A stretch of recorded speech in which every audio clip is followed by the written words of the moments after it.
ایک عورت کی لاجواب توبہ۔ ایک مرتبہ نبی علیہ السلام کے دور میں ایک عورت کبیرہ گناہ کا ارتکاب کر بیٹھی۔ کسی کو اس کا پتہ بھی نہیں تھا۔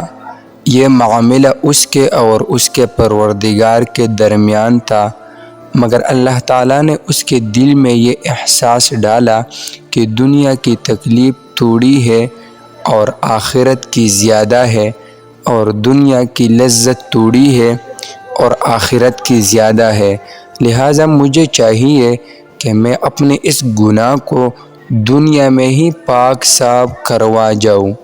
چنانچہ وہ نبی علیہ السلام کی خدمت میں حاضر ہوئی، عرض کیا، اے اللہ کے نبی، مجھ سے گناہ سرزد ہوا ہے۔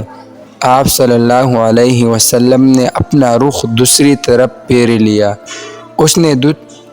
اس نے دوسری طرف سے آ کر کہا، اے اللہ کے نبی، مجھ سے گناہ سرزد ہوا ہے۔ آپ نے پھر اپنا رخ پھیر لیا۔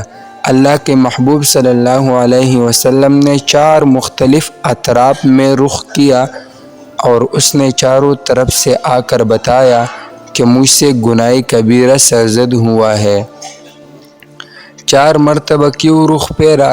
اس لیے کہ نبی علیہ السلام سے 4 مرتبہ گواہی لینا چاہتے تھے، کیونکہ اس وقت تک حد جاری نہیں ہو سکتی جب تک گواہی نہ ہو۔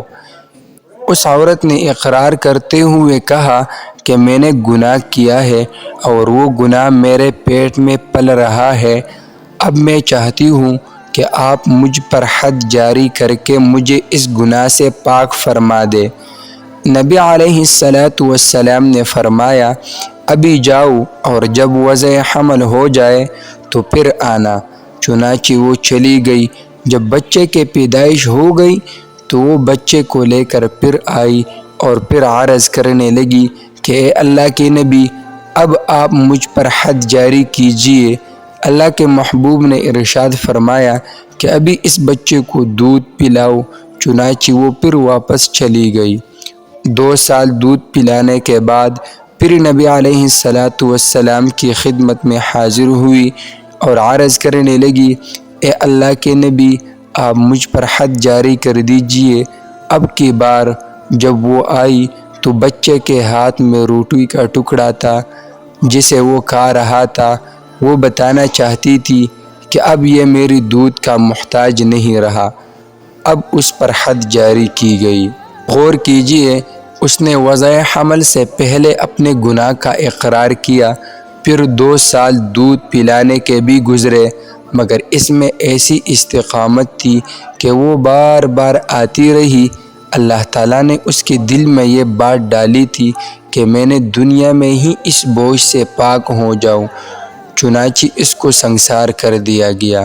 سنسار کرتے ہوئے حضرت عمر رضی اللہ تعالی عنہ نے اس کے بارے میں کوئی سخت بات کہہ دی، مگر نبی علیہ السلام نے ارشاد فرمایا، عمر، اس نے ایسی سچی توبہ کی ہے کہ اس کے توبے کے اجر و ثواب کو اگر پورے شہر والوں پر تقسیم کر دیا جائے تو شہر کے سب گناہگاروں کی مغفرت ہو جائے۔